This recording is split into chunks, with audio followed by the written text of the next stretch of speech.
আজকে শ্রাবণ মাসের প্রথম সোমবার আমি বেলপাতা তুলে এনেছি। বেলপাতাগুলো ধুয়ে বেলপাতার যে ডাঁটিটা থাকে সেটা ভেঙে শিব ঠাকুরকে দিতে হয়, তো সেটা আমি ভেঙে ফেলে দিচ্ছি।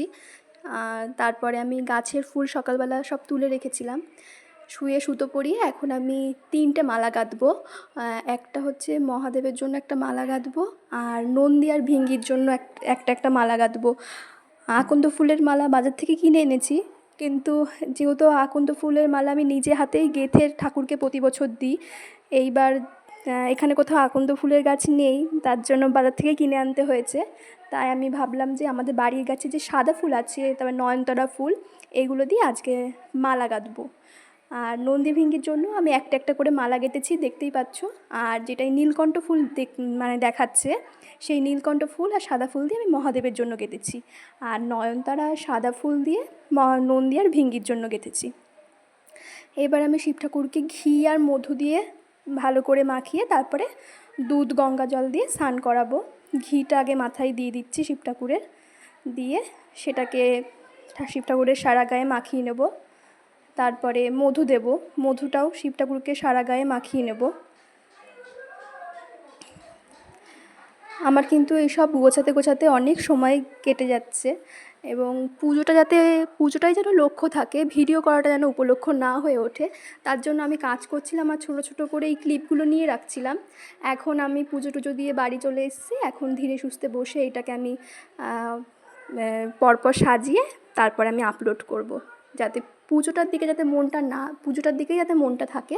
তার জন্য কিন্তু আমি এগুলো সব আগে থেকে করে রেখে দিয়েছিলাম, দিয়ে এখন বাড়িতে বসে এখন এগুলো পরপর সাজিয়ে তারপরে আপলোড করব।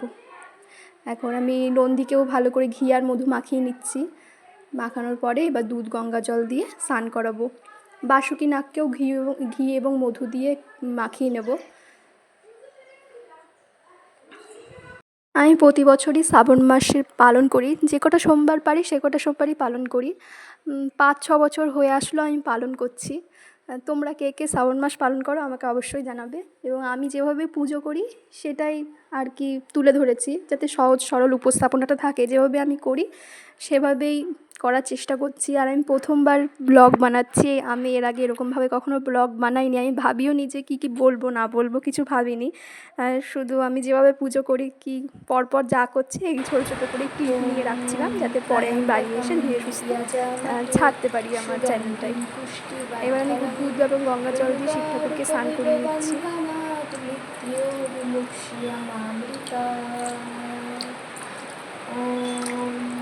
ওম ত্র্যম্বকম যজামহে সুগন্ধিম পুষ্টিবর্ধনম উর্বারুকমিব বন্ধনাৎ মৃত্যুর্মুক্ষীয়মামৃতাৎ। নমো শিবায় শান্তায় কারণাত্রায় হে তবে নিবেদয়ামি চাত্মানং তং গতি পরমেশ্বর। নমো শিবায় নমো, নমো শিবায় নমো, নমো শিবায় নমো। এবার আমি সাদা ফুল দিয়ে মহাদেবকে সাজিয়ে দিচ্ছি, আকন্দর মালা পরালাম, 5টা বেলপাতা দিয়েছি মাথায় মহাদেবের।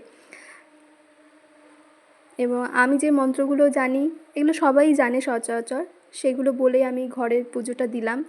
এবং সব কিছু গুছিয়ে রেখেছি, মন্দিরেও যাব বলে। আমাদের সামনেই রেলগেটের কাছে একটা মন্দির আছে, সেই মন্দিরটায় আমি যাই, ওখানেই পুজো দেব।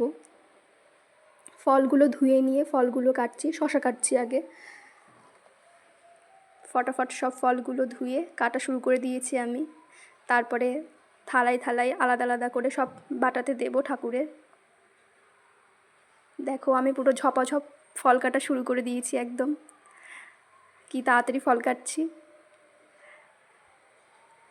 এত তাড়াতাড়ি ফল কাটছি না, আস্তে আস্তেই কাটছিলাম, স্পিড দিয়ে দিয়েছি, এর জন্য এরকম দেখাচ্ছে তাড়াতাড়ি যে ফলগুলো কাটা হচ্ছে। এই সব বাটায় সাজানো হয়ে যাচ্ছে, আমটাও আমি দিয়ে দিয়েছি গোপালের থালায়। আটছে না, আমি জোর করে কোনো রকম দিয়েছি সব ফল প্রসাদগুলো। ছোটো থালা তো, তাই সমস্যা।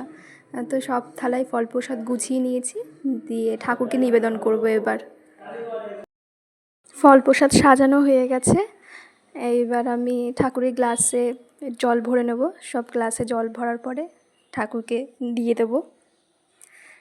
পুজোটা দেওয়া হয়ে গেলেই কিন্তু আমি রেডি হয়ে মন্দিরে যাব।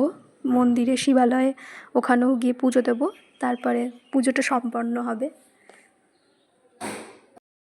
তোমরা যারা আমার ভিডিও দেখো, সে 20টা ভিউজ আসুক ব্লগে কি 30টাই ভিউজ আসুক, যারাই তোমরা আমার ভিডিওটা দেখো তোমাদের সবাইকে হৃদয়ের অন্তঃস্থল থেকে অনেক অনেক ভালোবাসা। ঠাকুরকে ফল প্রসাদ দেওয়া হয়ে গেছে, জল দিয়ে দিয়েছি, এবার আমি সব বাটায় ফুল দিয়ে দিচ্ছি।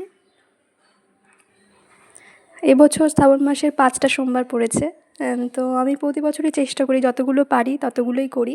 তো এবারও দেখব কটা করতে পারি।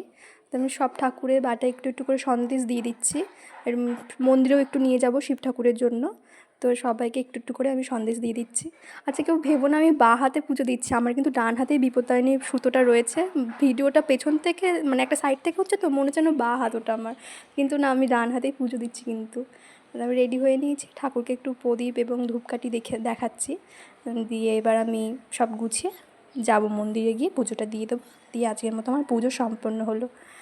তো সবাই আমার ব্লগটা পুরো শেষ পর্যন্ত দেখো এবং খুব ভালো লাগলে কমেন্ট করো, লাইক করো। টাটা।